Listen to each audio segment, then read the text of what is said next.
He is going to drop the throw. Fires deep along the right sideline for Alec Pierce. He's got it! Touchdown! Touchdown! Alec Pierce spikes it into the end zone! Touchdown! I-N-D-Y! A 32-yard grab over the shoulder snag! Oh, my bad. I forgot to add us back. Oh, man, it's one of them nights. Good evening, everybody. It's the crew. We are back. It's just me and Zach right now. I think Trev's going to try to make it on. DeMarco is out with his family at a water park. I don't know what Damon's doing. So it's us. And we're going to talk strictly Colts tonight. So how's everybody doing? I just started my vacation, so I'm pretty good. I got this whole week off. I ain't doing nothing, like barely anything. Man, that's how I've been the last couple weeks. It's exciting. I still got like 2.5 months left of it, too. Dang, must be nice. Yeah. Must be nice. Let's see. We're going to choose some background music since there's only two of us. Usually adds a little oomph. Let's see. You want some rock? Yeah. Sure. What's up, Chad? Chad in the comments, as always. I can't see him. I don't have that cool thing yet. What? You can't see the comments? Yeah, I see him on my phone, but I don't see him like when they pop up on the screen or anything like that. Like you and DeMarco got, because you guys got the host one. Oh, yeah. And we might just have to give you guys, everybody, to log in. I mean, Let eventually. let everybody be on the host. But it's cool with me. It is what it is. Yeah. All right. So, training camp starts in what, about a week and a half? Yeah, next week, the 26th, I do believe. What are your first thoughts? On training camp? Yeah. Honestly, I just want it to be competitive. Like, that's my biggest thoughts. Like, I know that's what Shane has preached. I mean, that's literally what Ballard has talked about from day one. Competition breeds competitiveness. Competitive brings out the best in players. And that's what I want to see. Like, especially because we're such a young team. For me, this year isn't about like overall team success. It's about individual player development. And that's what I want to see from day one of training camp until week 18, when, we finally hit the fourth quarter and the season's done and over with. Like, that's what I want to see. Development from players constantly getting better.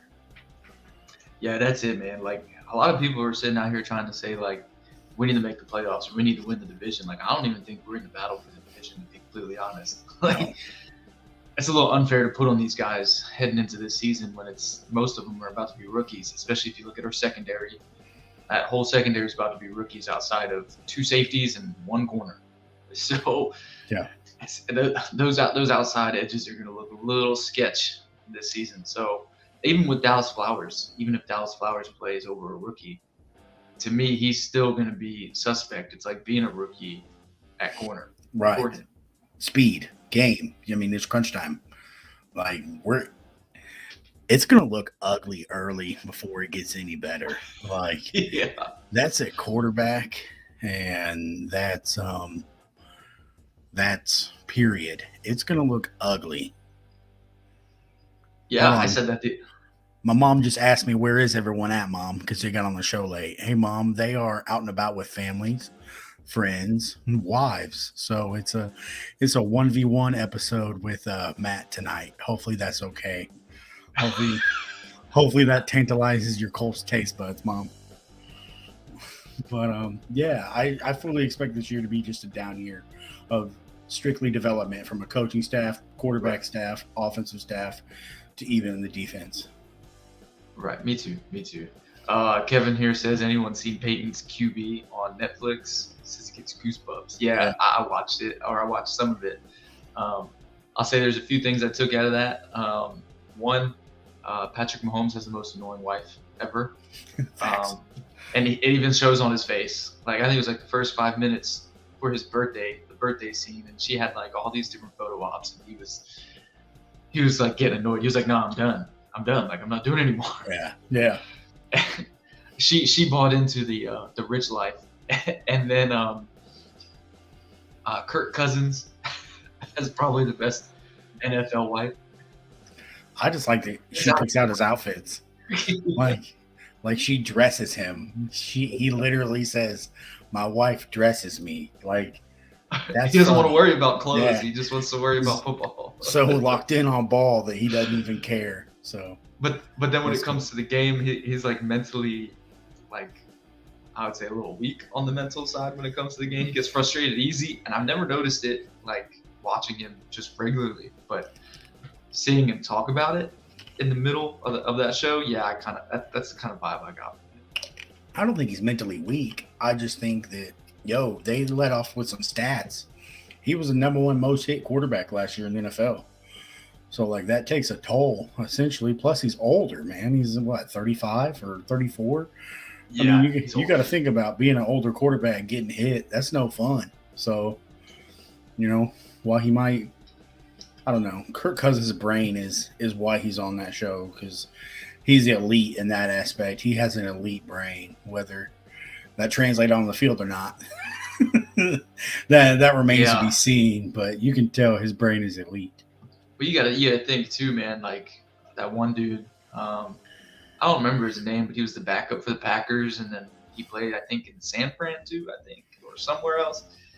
And he's even smart. He even seemed like he had like this genius mind when he's going over like, well, this is your read on this is your read on that, like knowing every little thing. I mean, that's right. And he was just a backup, like third string quarterback. There are those videos you shared with us. Yeah, dog. Those are insane. How like you got the motion, you got the kill, you got your first read, your progression over here, and then the post snap read when you're reading the hook. that safety flinches and fades to the left or to the right. You then have to hit the opposite hook. That's wild.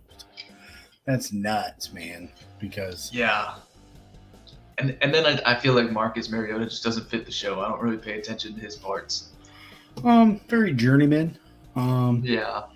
I appreciate it because it just gives a different aspect to it, because he was a high draft pick who didn't really pan out. But I mean, I would say if Marcus Mariota becomes a backup again, like he is in Philly can sleep easy, because he might be top 1 or 2 backups in the league. Yeah, I can see that. I mean, based on his play, even last year, he had a terrible year for his standards. I mean, he had 17 touchdowns to 7 interceptions, and I think 2,000 yards receiving, plus 800 yards rushing and 4 touchdowns. For a backup quarterback, that's pretty solid. So, I mean, I would take that without a doubt. Facts. Chad here says, when do you think they will announce all official starters? I think that's going to come after the final week of preseason. Go ahead and look at. They don't typically announce official starters, and they do it weekly, to be honest. And they don't do it until like Wednesday, Thursday. Especially with Shane. With Shane at quarterback, he's not letting he's not letting anything out. We won't know who the starting quarterback is until game time, in my opinion. And we sure as hell won't know like who the starters are until final cut week. Thanks. So. Well, I don't think there is a final cut week anymore. Now it's just they all have to be cut by one date. Right. It's the week before the season starts. Before it was like they had to do a certain amount of people each week, and now it's just cut them. Yep. Now you got 1 week. You got 1 week to get rid of everybody.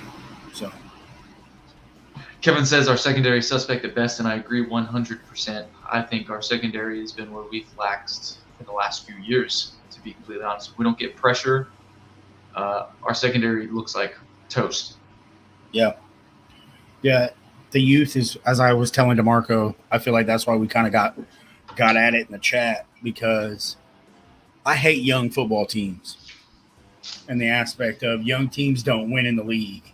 Young and inexperienced teams don't win in the league. And in my opinion, the three most important spots the Colts are inexperienced in two of them, quarterback and secondary. So being that quarterback, we knew we were going to have a rough year with a rookie. That's fine. But losing Isaiah Rodgers, how we lost him, definitely hurt us. And the fact that the Colts haven't addressed it yet by either signing a vet who knows the system and wants to, go young in development. If they choose to go young in development, it's going to look ugly. It could be ugly all year before it gets better, in my opinion. Yeah. Yeah, I agree 100%, man. Because, those are probably the two most important right now that we needed to address.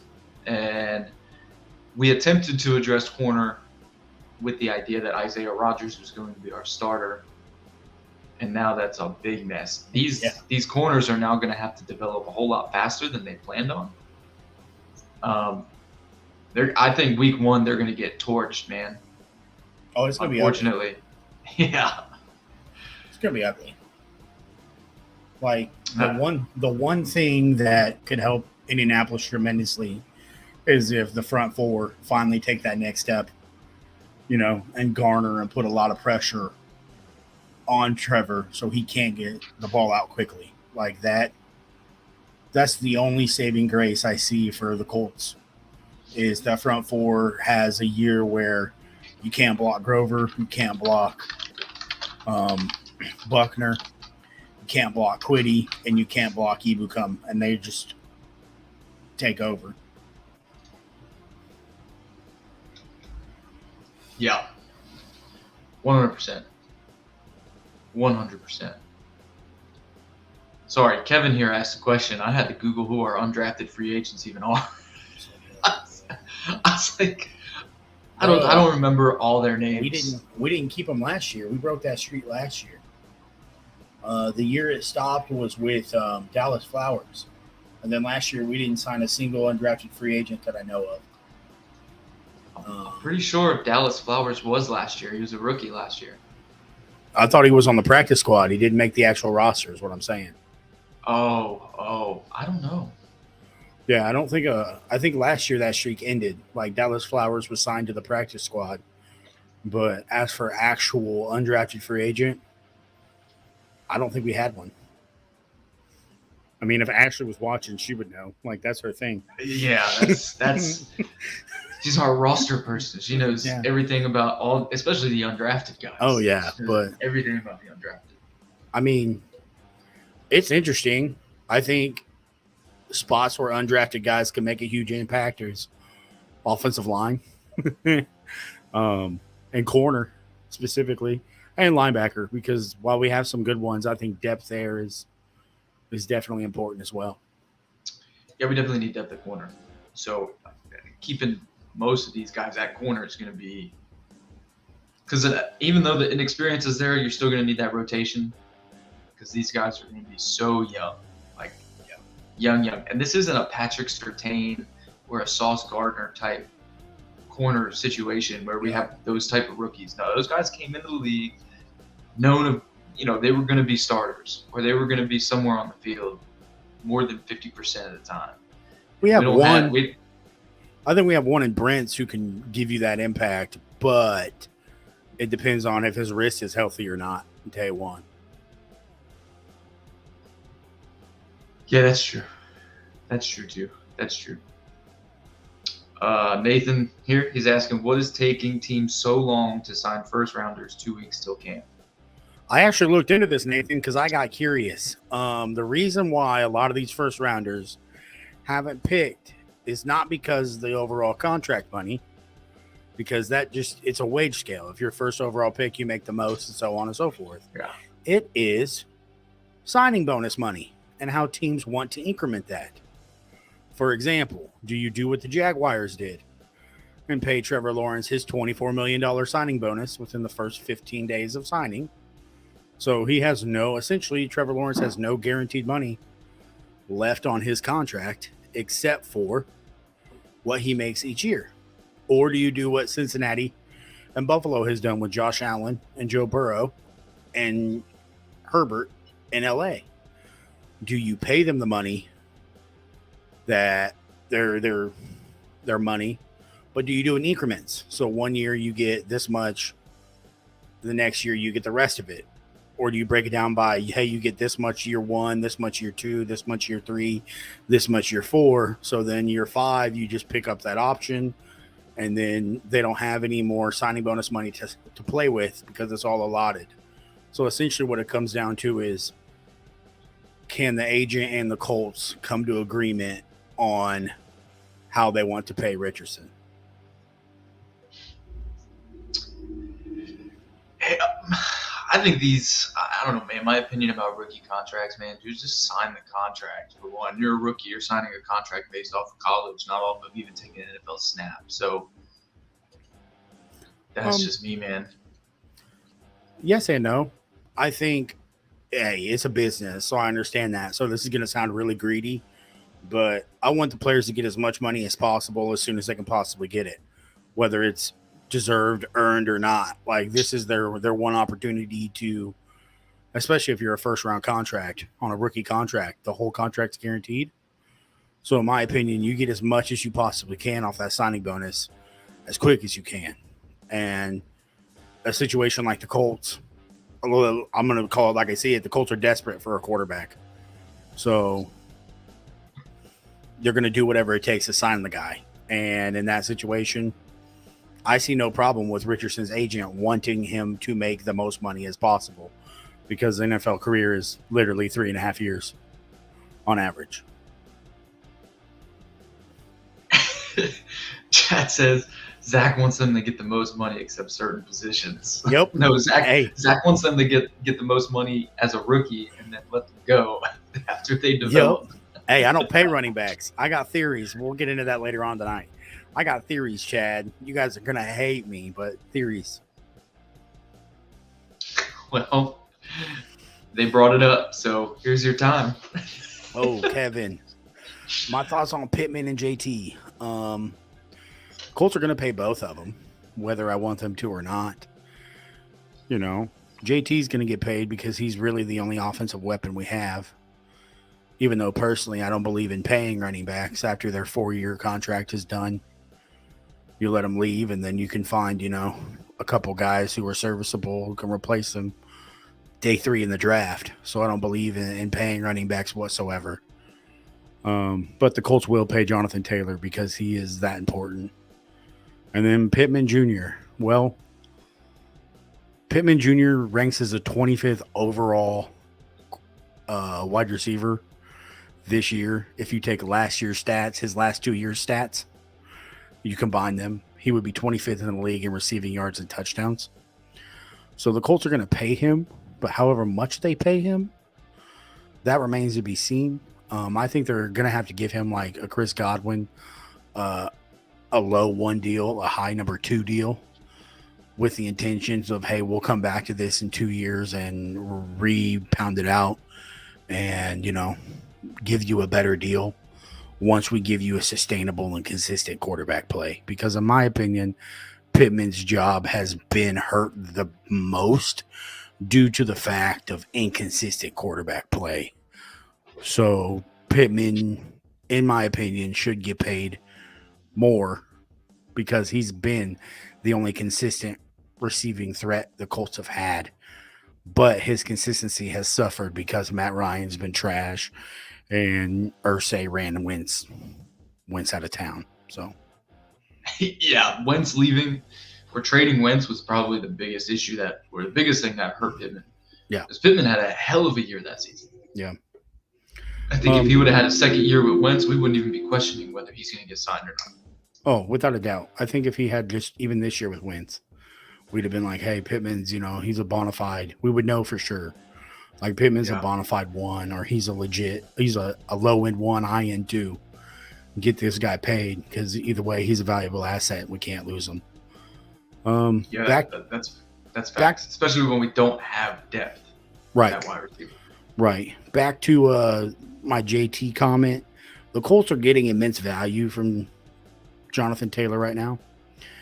And the reason why I say like they don't need to pay him is he hasn't had 2 back-to-back successful seasons. Last year he was injured and hurt. So we really didn't get a whole lot out of him. And then 2018 or whatever year it was, where he popped off and had 1,800 yards and, led the league in rushing. If we get that again, you absolutely pay him. But I don't think the Colts will. I think they'll slap him with a franchise tag. So JT popped off his rookie year and then had a second year that was good. He had an adjustment period in his rookie year. Well, he started. He wasn't supposed to start as early as he did because we had Marlon, and then Marlon Mack got hurt. Right. So then he stepped into the game, but he still had like 900 something yards. That year. For me, it's hard because, like, if you look at JT, he's obviously a top 5 running back. So the Colts are obviously going to pay him. But if you look at where he's getting paid, bro's only getting paid 37th. He's a 37th highest paid NFL running back right now. Like, that's immense value. So that's why I say, like, no need to pay him. Because, in my opinion, even paying JT on the franchise tag is still more doable than giving him a long-term contract. Just because JT can't consistently play 3 downs. And if you look at the guys who get paid big money, McCaffrey and Kamara, they're 3 down guys. Every down they're out there except for 4th down. And yes, JT has made plays in the passing game. He's not a consistent passing threat. If he was, they wouldn't need Deion Jackson. They wouldn't need Naheem. Like, that's just my opinion. If you want paid big bucks, I need you to play 3 down big bucks. To be fair, Frank took him off the field on that 3rd down majority of the time. Frank, absolutely. I don't disagree. But at the same time, like, if he's going to, say what he wants and be vocal like he was to the media about how he wants to spend his time here in Indianapolis and he wants to be a Colt and retire a Colt, all that means well, but show me on the field. Play 3 downs this year. I'm challenging JT. You have to play 3 downs if I'm going to pay you $18 million a year like you're asking. Because if not, you're just a glorified Derrick Henry. That's true. It's a valid point. Do you think we use a tag on him? I would. I absolutely have no intentions of paying JT. Like, if I was GM, I would not pay JT. I would let him play out the year, and then I would smack him with whatever tag that they smacked Lamar Jackson with. So we can't, if he leaves, we get compensation. So it's a fair deal in the end. And if he signs it and plays on a 1-year deal and he plays the game of his life or plays a year of his life, well, then Colts better pay up. And then if not, let him walk. Go find someone else. In today's NFL, running back is so devalued, but I hate to say this, but most running backs are the same coming out. So go get you, unless you got a freak like JT. I don't know. It's everyone always wants to have someone like Jonathan Taylor, but when it comes to paying him, teams aren't wanting to do that because, in my opinion, there's more premium positions that need paid, like left tackle, defensive end, corner, safety, far more than running backs. Running backs, you don't have to pay. And you can get away with it in your argument. I know the other side of the argument. Well, you got a quarterback on a rookie deal, so now it's a perfect chance. You can pay Jonathan Taylor a 3-year extension, so by the time this deal's over, he's 27. Sure, you can hit him when he's only 27, and you can get that big money someplace else. But at the same time, why? I feel like the Colts are going to do exactly what Tennessee has done with Derrick Henry. They're going to run him to the ground.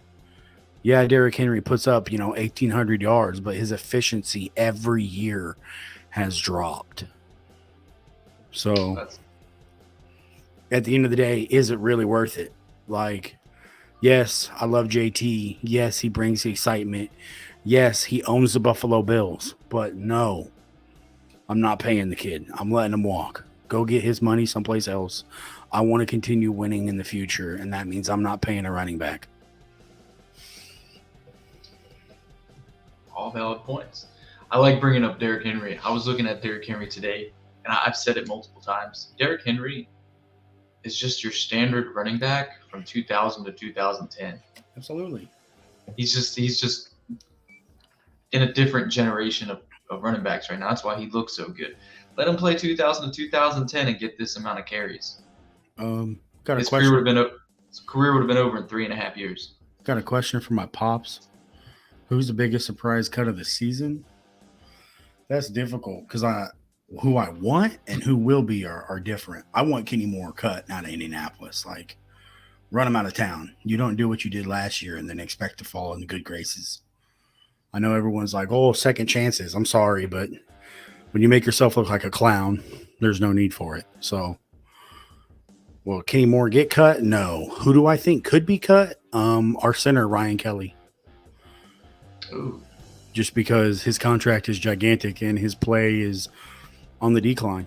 So, definitely could see Ryan Kelly getting cut and Pinter taking over as starting center because he's more athletic, he's younger, and fits what Steichen wants to do if we use a Philly scheme. That would be insane, in my opinion. Yeah. I mean, It could happen. It could happen after, his downfall last year. Yeah. I think anyone on the offensive line is on the chopping block. His play was trash. So, and he's getting paid top 5 center money. I don't know if that's necessarily what I would want to do. I like Ryan Kelly, but it wouldn't surprise me if he got cut. That's big time. All right, Chad here says, but Zach, I think the franchise tag option will just keep him for one more season. 2 first-round picks is a steep ask for a running back, even JT in this market. Oh, I don't disagree with you. But at the same time, like, I'm steadfast. I'm not paying a running back at all. Like, at all. So if that keeps JT in town one more year, so be it. Because you're right. Teams aren't going to pay it. So then JT can see where his value's at and truly be like, well, do I want to continue to win here, or am I really all about that money and go elsewhere? You're essentially showing JT the market. Hey, man, you had a great – you ran well. You did well. We're offering you a fair deal. And if he doesn't want to take it, you tag him. And if someone else wants him, Colts get compensated. And it wouldn't be 2 first-round picks because his value is not nearly as much as a quarterback. I think it changes via position, so it might be 1 first-round pick. But either way, 1 first-round pick for a running back, especially if you're a bad team and you just want to sign JT to give something going on, that's a steep price. That's a steep price to pay. So, in my opinion, yeah, run him on a tag. I'm not worried about it. Sorry, my kid came running in. Oh, that's fine, man. No need to apologize. I thought it was my wife. I was getting prepared to get my butt whooped. Fair enough. Scared the living shit out of me. Yeah, I mean, we've seen it all too often. I mean, we had Edgerrin James that we let go. I don't think he played on a second contract. Not for Indianapolis. No, I think he played one contract he and then he went to Arizona. One contract, went to Arizona, and then he finished out in Seattle and was done. I mean, same thing with Joseph Adai. The Colts do not have a history of signing running backs to multiple year contracts unless you're a bum like Donald Brown. Like, unless you're a backup who gets a second contract. Most starting running backs for Indianapolis are one and done. I mean, hell, the one guy they should have signed on a big deal, they traded, and that was Marshall Faulk. So, yeah. My thing with running backs is that's one of the most popular positions. And I mean, running back, quarterback, wide receiver, right? Those are probably top 3 most popular positions as kids are growing up. right. That's who they mostly idolize. Most kids know they don't have it to be a solid quarterback like that. So a lot of times they go running back or wide receiver. Right. And I think it's easier to train kids to be a top-tier running back or a top-tier wide receiver as long as you have the physical attributes to play that position. So you come into a draft, you can find they're going to have that one big name running back or that 2 guys, 3 guys that are big Every name year. running backs. But then you also have 6 or 7 of them that are sitting in that 3rd, 4th, 5th round that end up being top-tier running backs. I mean, the prime example I use is before the Niners traded for McCaffrey, It was literally like, hey, who's going to play running back for the San Francisco 49ers? Some dude we've never heard of. And then he goes on and, gets a second contract with another team. I mean, Kyle Shanahan made Raheem Mostert from Purdue, who I can tell you, I watched Purdue football. Did not know the guy. So he makes a dude like Raheem Mostert look incredible to get a second contract. Is it really the running back or is it the system? And that's kind of what I'm arguing here. I think more times than not for a running back to be successful, it comes down to the quality of offensive line and the system you put him in. And if you give him both, it doesn't matter who you have running back there. That's big facts. That's big facts. I don't want to run him. I don't want our offense to be based around Jonathan Taylor. That's not indie football, in my opinion. No. We've always had, the good running backs, but that's never what our offense was built around. I don't want to look like Tennessee. I don't want to have this, because running will get you to the playoffs. That's perfectly fine, right? Running will get you to the playoffs. Once you get to the playoffs, you're not winning anything. Oh, And that's been proven. Teams that are based around running the ball don't win Super Bowls. Not today. I'm talking straight up running, like a Derrick Henry style. True. I'm not talking like a dual threat quarterback and a running back. Right. Right. I mean, I'm going to say what Kansas City does in their run game, which is a bunch of counter traps and off tackle stuff, rinky-dink stuff, They win Super Bowls because of Mahomes. Absolutely. Don't win Super Bowls because of the counters and the runs. It's a lot of movement. It's a lot of moving parts, and that scheme is scary. And I hope that that's something that Indianapolis looks, because I believe Indianapolis is in the perfect position. Why?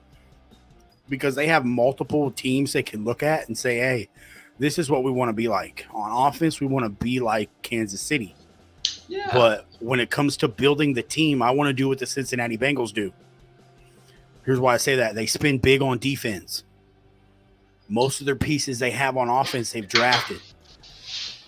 And then when it comes to finally paying a quarterback, they have a quarterback who understands, hey, I'm taking less so my guys around me can make more. I mean, you just saw they got Joe Mixon to take less so he could stay. So if I'm the Colts, if I'm Chris Ballard, if I'm Irsay, it's a copycat league. I'm finding out what Kansas City did to keep things so cheap, because they really invested in 3 players, Mahomes, Chris Jones, and Travis Kelce. Those are their big 3. And then on top of that, you see what the Bengals are doing. They have spent big on defense. That defensive line for Cincinnati, incredible. Those corners, great on value. And then they've drafted well to subsidize depth. And then on offense, they've spent on the offensive line, or they've drafted on the offensive line and spent on the skill positions and put premium positions on the skill positions.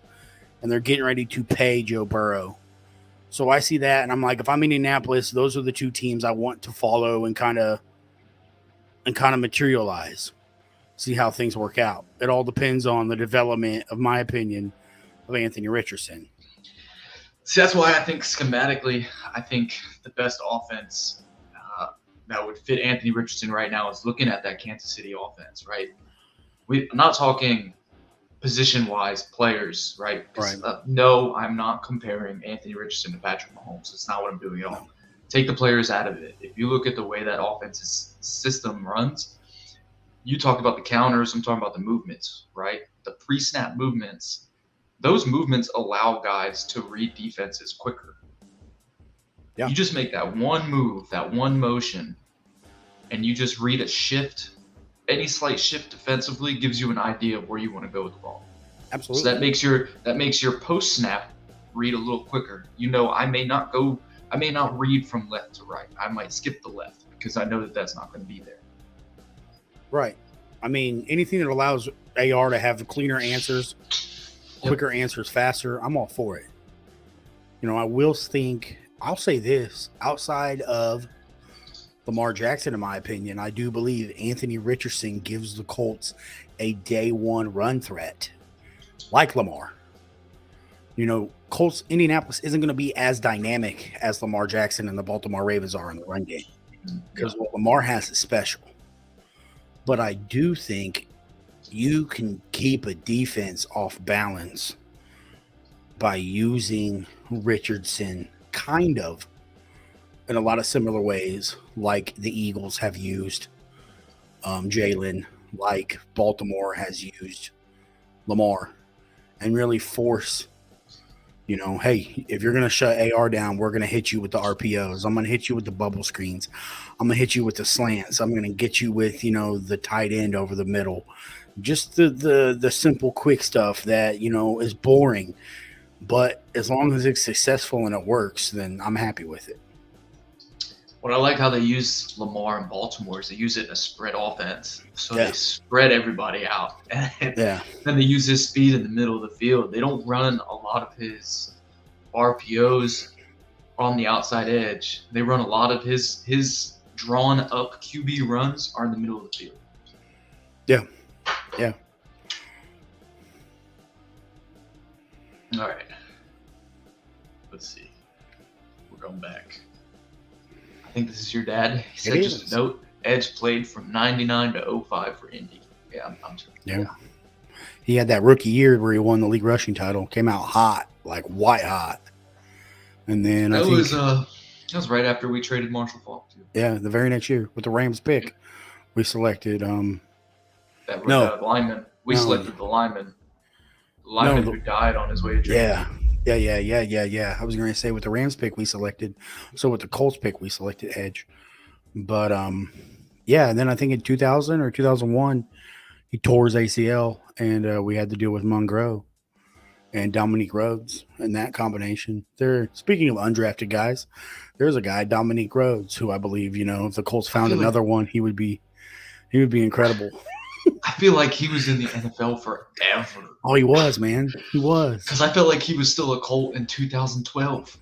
Dude, he was a Colt forever. I feel like he was on that team from like 2004 to like 2015. Like that's how long I feel like he was there. Because he left for a year to play in Oakland, a year to play in Buffalo, and then he came back or whatever it was. Yeah.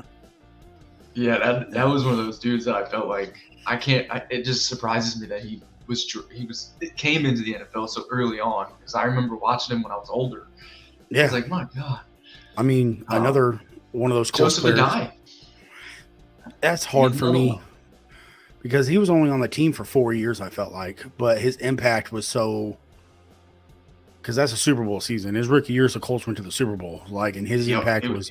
It He was a 1,000-yard rusher that year too. It was day one. Like he was that dude.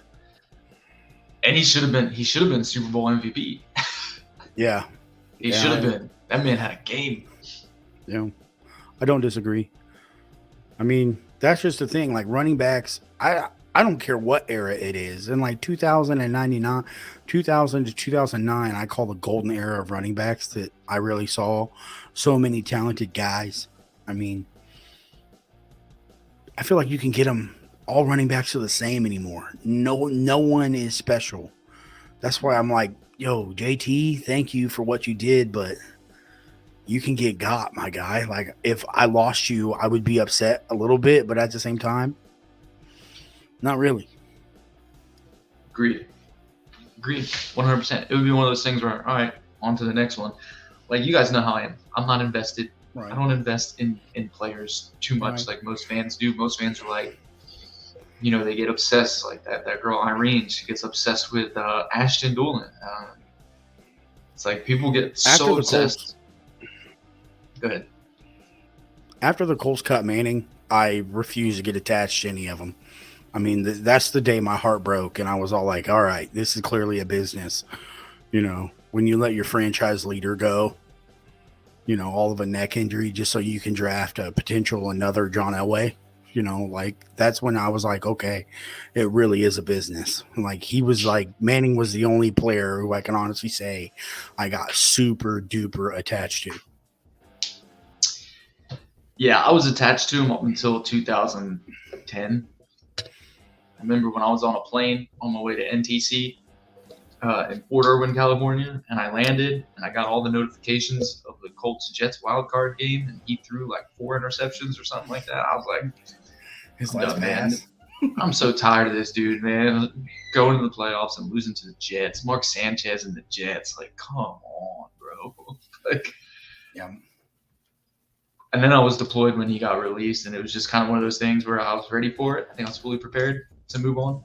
But Kevin Hunt here said that Ballard came from KC. This goes back to our conversation about, looking at KC and Cincinnati.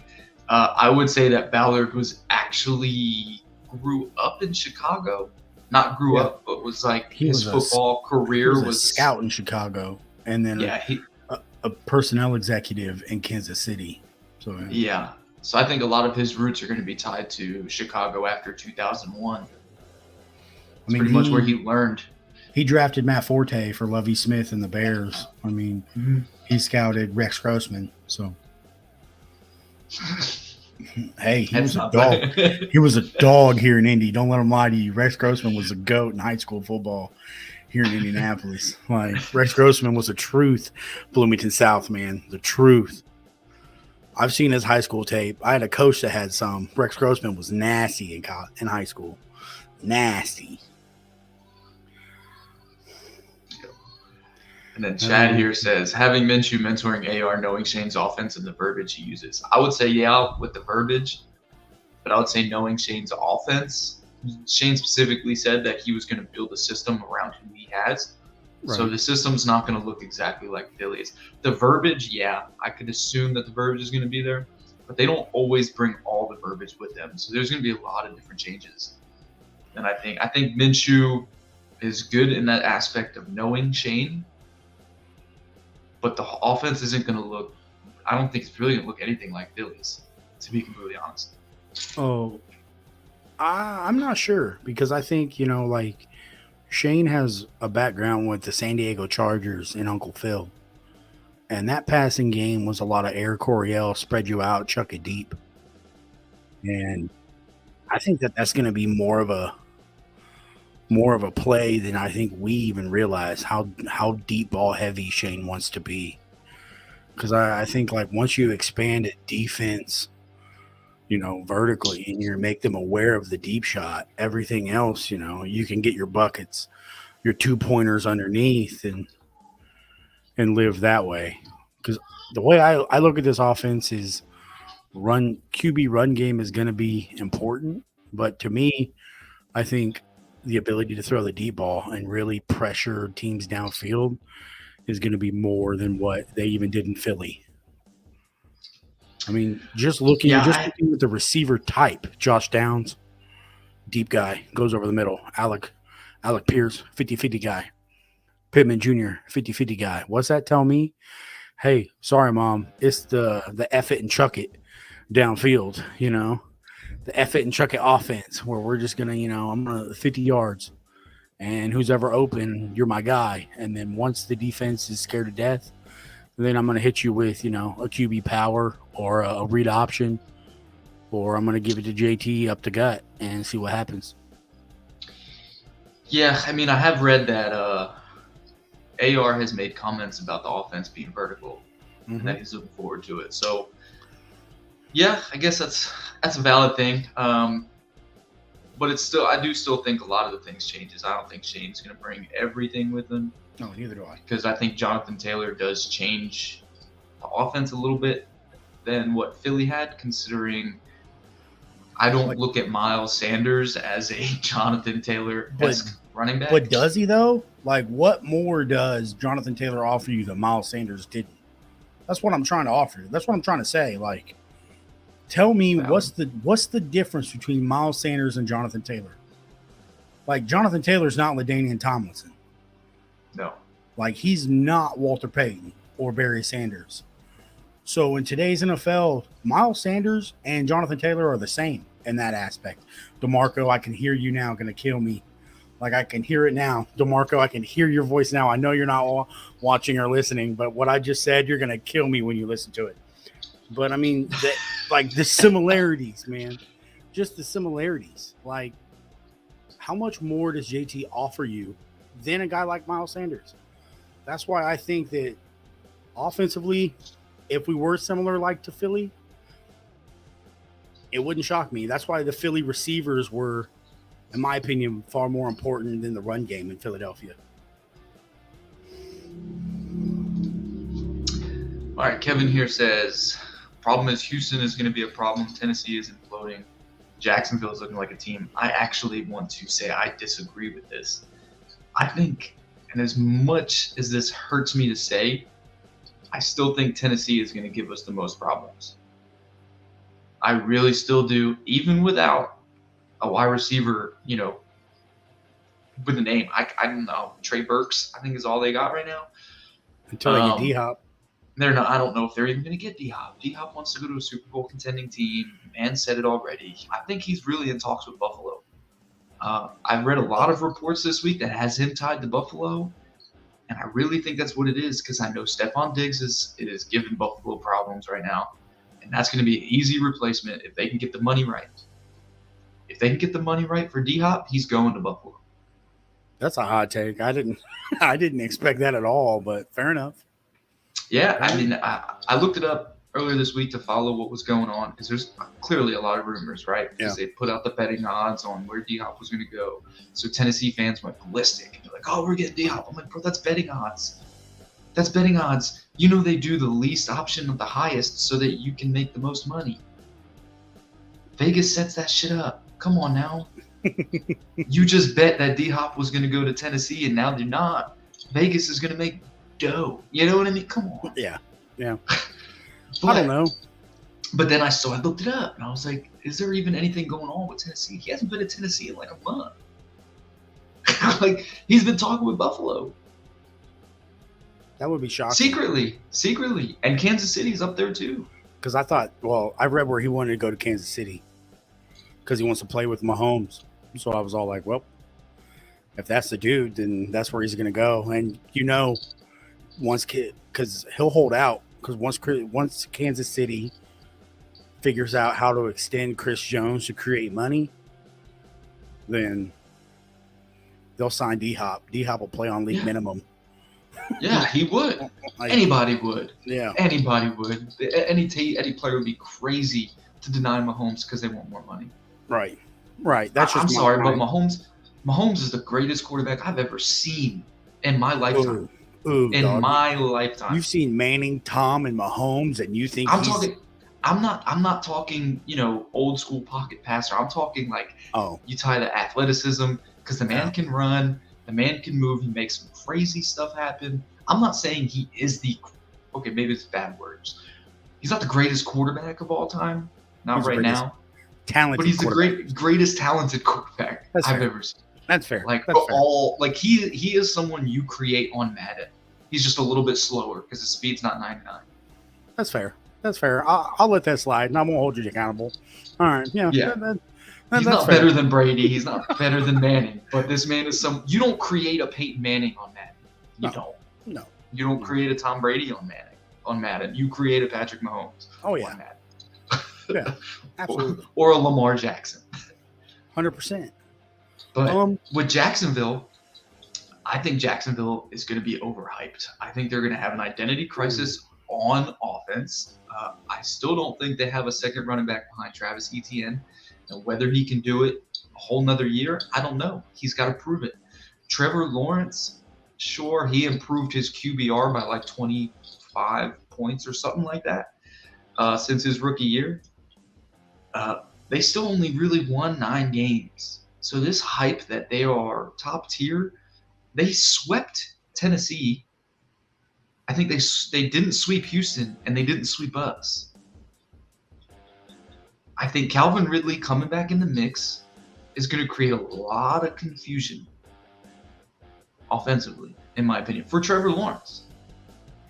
I don't know how I feel about this. Because, Houston, I feel like Houston is about a year or two behind Indianapolis in their whole rebuild. So, I think Houston and Indy are competing for the future, where Tennessee this is their last hurrah. Yes. And Jacksonville is like, all right, the ceiling is a floor. The time is now. So Yeah, I personally think Tennessee's window is closed. really, But I think they're gonna. Yeah, I think their window is closed because as long as they got Vrabel as head coach, in my opinion, like Vrabel and a competent run game, he's gonna figure out the defense, and they're gonna be good. But his offense, his system is what's kept them from winning Super Bowls. Absolutely, I don't disagree. It's going to continue to keep them from winning Super Bowls. Derrick Henry's getting old. Like you said, his efficiency has been decreasing heavily every year. Ryan Tannehill's just getting older. Malik Willis is, I don't know. I've heard reports that he's outperforming Duke's mayonnaise. Yeah. So I don't know. You still don't have a wide receiver. Your offensive line is mediocre at best. The best you have is a defense. Right. I mean, I'll tell you, I'm the biggest Tennessee hater in America. Like, Tennessee and New England are 1A and 1B on my shit list. But, like, they still have a really good quarterback. So, because of that, or a really good coach. So, because of that, I have to give props. Jacksonville, I feel like in my opinion, they're slept on. Okay, so they have the best roster in the AFC South. I will say that. But I think they're being overhyped. Really. I tell you what, Trevor Lawrence needs to get his flowers, and what held him back was a terrible offensive line. I think he's gonna get better. Also, the issue, I don't think it's an issue. You gave Lawrence a legit number one receiver and the gambler himself, Calvin Ridley. So you give a quarterback a true number one, and everyone else gets open. I mean, that's really how it comes down to. You essentially gave him Jamar Chase without giving him Jamar Chase. You gave him a bigger Jamar Chase. And we saw what Jamar Chase did with the Bengals. Calvin Ridley's going to do that with the Jags. If they can figure out a consistent pass rush besides Josh Allen, the defensive end, not the quarterback, then they'll be set.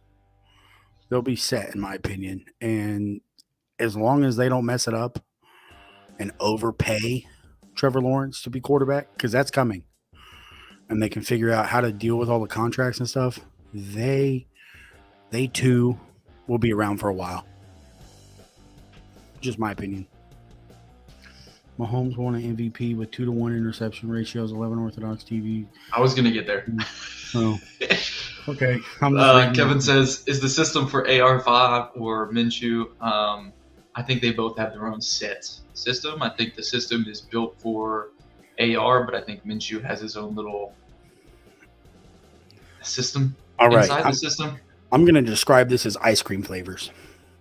Okay, just because everyone likes ice cream. The entire system is ice cream, but with Minshew, you get that chocolate chip cookie dough. So he's going to do some things well. But with AR, you get that chocolate chip cookie dough with a peanut butter swirl. So, because he's going to be able to give you that extra added element that, just takes it over the top and makes things just a little bit better. I mean, I don't know if you've ever had ice cream and then you sprinkle some salt on top of it. Like, yo, that's yummy in your tummy. That's what this system is going to be like with AR. I feel like once it fully clicks and everything goes the way it's supposed to go, it's going to be an offense that is specifically designed to showcase what AR does well, and things will take off. All right, let's go ahead and hit this comment. Mahomes won MVP with a 2-1 ratio and 11 unorthodox touchdowns. Brett Favre won an MVP with a 2-3 ratio and 12 unorthodox touchdowns. Been there, done that. Dad. While yes, technically you're right, I think Brett Favre wishes he was Patrick Mahomes. Oh yeah, because I think Mahomes does it better than Brett Favre ever did. I mean, just my opinion, because Mahomes is literally breaking NFL offenses and creating new ones. And Brett Favre did all of that in an orthodox 90s and early 2000s West Coast offense where there wasn't creativity. I truly feel like what they're doing in Kansas City is nuts with the creative aspect that is Patrick Mahomes and the tight ends and the lack of run game where they have literally just said, screw it, we're going to run the wing tee out of the shotgun and just throw you for loops with motions. I mean, that is today's NFL. Plus, you're not going to see Brett Favre try to fight a guy like Max Crosby. No, you're not. Although he did try and fight Warren Sapp. So. Oh, okay. Okay, I'll take that back then because that's close enough. That's equivalence. Brett Favre did tell Warren Sapp, hey, I will punch you in the mouth. So. Oh, that's funny. I didn't even know that. Yeah. Back when the Bucs were in the NFC Central. All right. Kevin says he wants to see the mustache at some point. Oh, I think Minshew will start the season, honestly. So.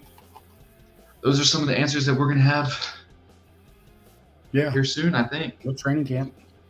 And my mouse just died. I think Minshew's going to get the majority of the snaps at training camp to start. Oh, I don't. I think they'll split it the entire way, man. Like, I truly think the entire way of training camp is going to be split, if that makes sense. And then, like, because I think they're going to keep this as close to the vest as humanly possible. Like, even with media and stuff there, it's going to be so tight-knit and hush-hush. You're not going to find anything.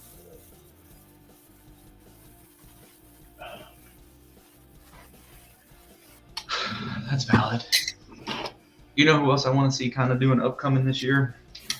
Nobody's going to say it. I'll say it. Tyquan Lewis. I want to see him succeed this year. I mean, if he can stay healthy. Yeah, if he can stay healthy and be consistent, I absolutely think it's a real possibility. Sorry, I'm opening a mouse because, mine just died on me. But if he can be healthy and stay consistently healthy, he provides another guy who can, play inside, outside, and provide quality depth. Because in my opinion, that's what's hurting this roster. He's definitely my favorite weak side defensive end. Oh yeah, the man steady, knows how to contain the edge on the weak side. Anytime he was in the game against Tennessee or against anyone with a scrambling quarterback that'll do a rollout, they weren't scrambling on him. They weren't rolling out on Tyquan. No, he he compressed the pocket well. I mean, contain was his game, and he played it and did it well. Hey, my mouse work now? Yay! Awesome. Problem solving. How about the split QB system with Minshew and Rishich? That never works. Works. That's old school Cowboys with Staubach and yeah, that doesn't work anymore.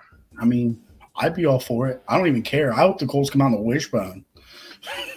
I mean, Baltimore did it. Baltimore did it with Lamar and Joe Flacco for 1 year. But Lamar really just went like, I don't know. It was weird. I don't know how I feel about that. That's like high school. Oh yeah, I've said this before. The Colts have enough running backs where if they wanted to do the wishbone and get away with it, they absolutely could. Do I think they'd be successful with it? Way too much speed. Speed kills a wishbone, but hell, why not? Why not? I think the wishbone would almost be unstoppable in this like day and age of football.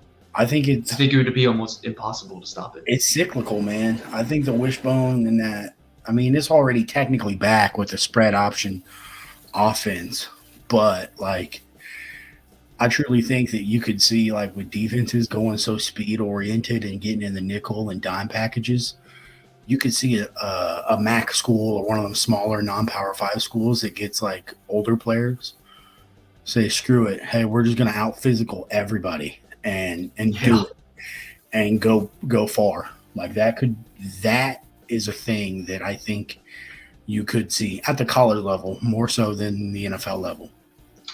Bring back the wing tee. That'd be dope. I wouldn't know anything about that. I I played in the think spread Kansas off. City. So the wing T is just pretty much your fullback is the only thing in the backfield. So pretty much like a tight end, and then you put 2 running backs on the outside. They're the wings, so they're like one step behind the tight ends. So it was like Army Navy. Yeah, pretty much. I mean, I love That's what my high school ran. I love the flex bone, but no, I played it for an offense. If you weren't dealing the pill like a disturbed drug dealer, then you got problems. Like that's what we did. We threw the pumpkin, chucked the bean. It didn't matter who you were. We were putting 90 on you because we threw it everywhere. So. All right. Yeah, teams that tried to throw it in Jersey, they weren't very successful. That's fair. At all. Like I was, especially against our defense was pretty good. I was heavily blitzing all the time, right up the gut too. I was coming right between your center and guard. You better stop me. That's fair. No, like it was just fun to watch. It's fun to play in, man. The spread offense, just back in the day. I mean, I can't imagine how crazy fast things are now. But Yeah. I think cyclical wise, from a professional and college league, how similar the games are now, it wouldn't shock me to see a team here in a couple of years say, screw it. Let's go back to the power I. Let's go back to the I formation. Let's go get the big guys so we can just run all over these small guys and physically dominate the small guys. Because anymore, especially college ball and even professional, it's all about the trenches. Trench warfare. I mean, pass rush and stopping the pass rushers. And once you've accompanied that, the minute details that are quality quarterbacks or quality wide receivers and running backs are so small in the league that it, in my opinion, it doesn't matter beyond that. Yeah. Yep. What else are you looking forward to at training camp? What other type of battles, position battles? For me, I want to know who's playing what safety. Because they talked about Blackman playing safety. Okay, what happens if Nick Cross comes out and plays with his head on fire? What do you do with Nick Cross? I thought Blackman moved to He moved to strong safety. Strong safety, that's right. So what do? Do you play him at nickel? You say, dog, we're getting killed on the outside. We need you to come play corner. And then do you play a guy? Because for me, like, that's a real thing. Like, they drafted Nick Cross to be a GOAT, to be a dude. And yes, it was his rookie year, and he was trash. But, like, they wrote an article about, again, this is Indianapolis media, so take it with a grain of salt. They overhype everybody. So if Nick Cross comes out and actually lives up to the expectations of not being overhyped and being worth his weight in salt, what do you do with Blackman? Because he's coming up on a contract year. He's going to want to get paid. Blackman needs to ball out, in my opinion. He needs to ball. He needs to not arguably be the best. He needs to be the best secondary or defender on our team this year. He needs to be. Oh, I agree. Especially in the secondary, he has to outperform everybody. There's no way. He's the senior veteran out there next to Kenny Moore. It's his group. Both of those guys. Yep, both of those guys need to put up or go. Yep, absolutely. I don't disagree, but I look at that like, hey, they play that 3 safety look. You're telling me you're going to keep a stud off the field just because he's a great in the box defender? I mean, true. He's one of those guys who I have expectations for. You don't draft him in the 3rd round and give up this year's pick. We could have used to draft a corner or some. How about a right guard? You know, like something for a safety to sit on the bench all year. So in my opinion, Cross has to put up or shut up. Like, this is it. This is his year. If not, because he has no loyalty. He has no allegiance to this coaching staff. Yeah. Yeah. I think I'm also looking at this tight end room, and I'm like, we need to shrink that thing down to size. I think that battle is going to be huge during training camp. I know. between. No. No, it's my opinion. It's Woods' job. It's Woods and Granson's because Mo Alley Cox is probably going to get cut because he's a glorified fullback. So, All right. Well, that takes away my conversation then. I mean, that's just how I look at it. Like, you're paying him what, $8 million to be a blocking fullback Yeah, it's true.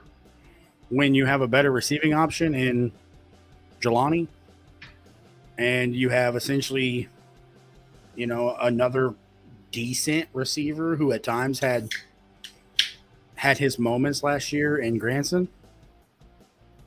Granted, there weren't very many because, we had Grandpa Matt who couldn't throw the ball very well. But God, I think last year with Matt Ryan, that was some of the most pitiful quarterback play I've ever seen. In a starting quarterback that's probably going to be in the Hall of Fame. yeah, it was a Curtis Painter type. I mean, it was pretty ugly. That shit was bad. It was awful. It was bad. So, I mean, if we can get I truly feel like, and DeMarco was 100% right when we argued this earlier, if we can get competent, consistently quarterback play throwing the ball, I think our offense will look incredibly improved. Because last year, part of it was the offensive line couldn't block, and then on top of that, Matt Ryan couldn't decide if he was going to fumble the ball or throw an interception. So, Right. Kevin here says Woods is huge, and I like Granson, and Ogletree is healthy. A lot of the times we forget about Ogletree. I don't really count on Ogletree a whole lot because, again, he's injured coming off an ACL. So his back's against the wall. In my opinion, if you get hurt in your rookie year, you're essentially fighting an uphill battle. That is the NFL. Because how many guys who actually get hurt their rookie year end up having successful NFL careers? Just think about it. Right. I mean, look at Vic Ballard. Yeah. He had a 100-yard game his first game, got hurt. After that, he was like gone. I don't even think he ever took a snap for us again. Yeah. I mean, it's just one of those things like coming back from injury, I want you to be successful. Like, I wish you get your money, be healthy. But, like, in reality, the odds are not in your favor. No, not at all. Especially when Granson and Woods both had good seasons. Now you're way behind the curve because now you got to battle some of these other tight ends that we have that we picked up, along with the two guys who have been here. Yeah. So, like, on my depth chart going into the season, Mo Alley Cox is my third tight end. Yeah. Woods is my starter. Granson's my number 2. He's my wide tight end who I move around. And then when it comes to blocking, I put Mo Alley out there because, I mean, that's what he is. I mean, you essentially signed him because he's a locker room guy, but Right. I don't know. It's just one of the positions where, in my opinion, you're paying too much for a high-priced fullback. I agree.